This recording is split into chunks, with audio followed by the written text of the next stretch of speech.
Help fight Islamic terrorism. Visit www.americansagainst.hate.org.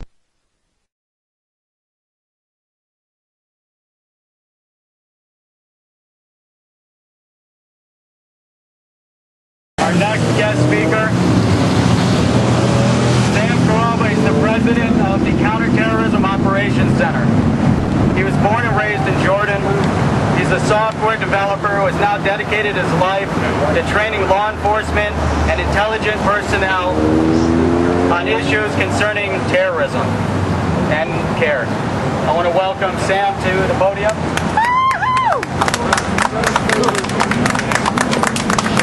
Good evening, everyone. What I want to talk to you about today is about being an American. Because when you look at this American flag, it doesn't say man, it doesn't say woman, it doesn't say Republican, it doesn't say Democrat, it doesn't say liberal, it doesn't say conservative. It says simply, I am an American. And Americans, we the people, have the most ultimate power in this world. We're the most powerful entity in the face of this world. It's not the Saudi money. It's not oil money. It's not the politicians in Washington. It is us, the people. It is when the people are educated. And it was when the people truly understand the threat of the jihadists that form to America, to the civilized world, to the Muslim world, the jihadist threat globally. It is when we understand that threat that we will stand up and act to confront that threat. It is when we understand what CAIR is about. It is when we examine who CAIR's founders are. It is when we examine the relationships between CAIR and the HLF Foundation, and many other organizations that have been convicted, that are labeled as unindicted co-conspirators, which means that they have been found guilty of the same crimes that those that have been indicted and sentenced behind bars. Is when we understand the history and the agenda of CAIR. Is when we understand the agenda of the global jihadist movement. It's that understanding that it is our duty as Americans. As Americans, we have one of the most ultimate powers in this world, and that is the ability and the power to vote. We are the ones that put people in Washington, D.C. to make decisions based on our behalf. It is us and our vote. When these people, when our congressional delegation is going to enact politically correct policies that do not safeguard us, policies that do not safeguard our children, policies that will threaten our future generations, then we as Americans must stand up. But it first starts with education. We must learn. We must learn what the Islamist agenda is about. It is about knowledge and education. It is about understanding your enemy. It is about knowing what the true meaning of the word jihad is. Many Muslims are going to talk to us about jihad being an internal struggle. A struggle within oneself to improve upon oneself. Well, my question is very simple. If that is the case, if that is the true definition of jihad, a self-struggle, then why do we hear about it publicly? Why are there protests worldwide in the name of jihad while burning the American flags? Why is the American flag being torn? Why is it burned all over the world in the name of jihad? If jihad is an internal struggle, then jihad is between you and yourself as a Muslim.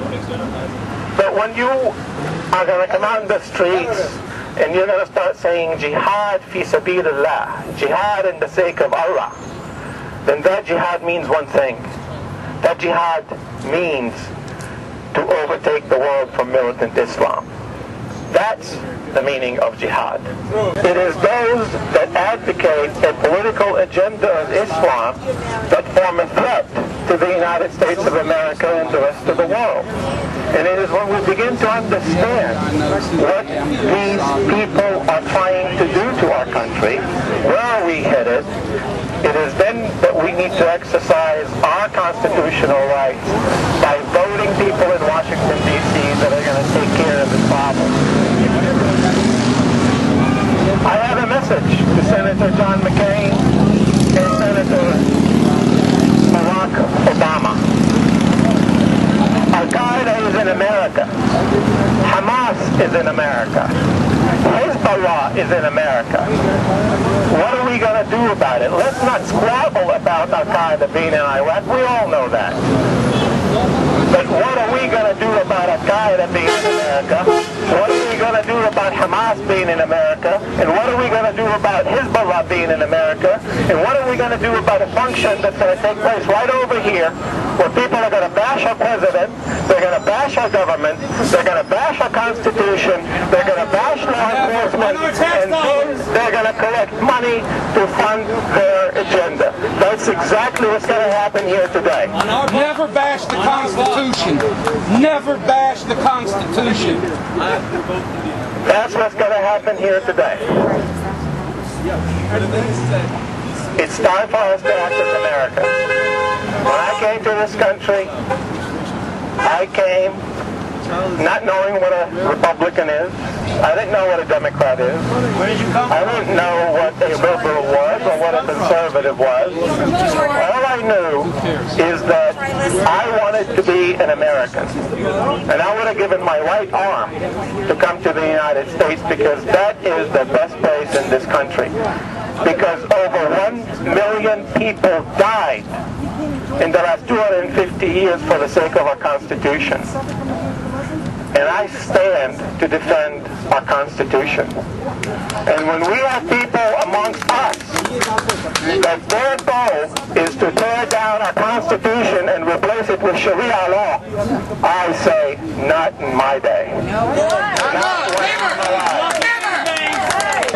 You have 103 million people today. I want you to think what your children are going to grow up under. I want you to think how many are going to be in 30, 40, 50 years. And when the jihadists today can take a young youth, brainwash him from anywhere in the world, and put him to die in 72 hours in Iraq. They can recruit them from Libya, they can recruit them from Saudi Arabia, from Yemen, from the Maghreb, from all over the world, and in 72 hours they can strap a bomb on him and put him in a scene in Iraq. That's the infrastructure that we're talking about. That is the threat that we have that's facing our children. That is what's not talked about in politics because it's not a nice message, because it's not easy. Where's the county commission? That's what I want to know. Where's the county commission? Why aren't they here? Because it's not pleasant for us to think about that there are people out there that can kill us and kill our children. It is not easy for us to imagine that there are groups in the United States that are funding these individuals. It takes money to establish this terrorist infrastructure. It takes leadership. It takes people. That's the fact of what's going on in the Muslim world today. The majority of Muslims are peaceful people. Yes, they are. The majority of Muslims are good people. The majority of people are good people. We're all humans. We're all people. We all want to get together. We all want to live and get together. However, let us not deny that there are a group of people out there with an Islamist agenda. Let us not deny that they're jihadists. And they're alive and well in the United States of America raising money so that they can wage terror and advance jihad worldwide. That is the fact of the matter. That's what's going on in this world. And the fact of the matter that we have a lieutenant colonel in the U.S. Marine Corps that saved American lives doing what he did. He saved American lives. He tortured. Whatever he did, he saved Americans. He fought jihadists. That's better than what you can say standing over here looking at me. What have you done for your country? What have you done for your country? What have you done for your country? What have you done for your country? No, what have you done? Why don't you go wear a uniform? Why don't you go join the Marine Corps and defend our freedom? You want to stand here, enjoy your freedom, go out there and defend it. If you have the gun, Help fight Islamic terrorism. Visit www.americansagainst.hate.org.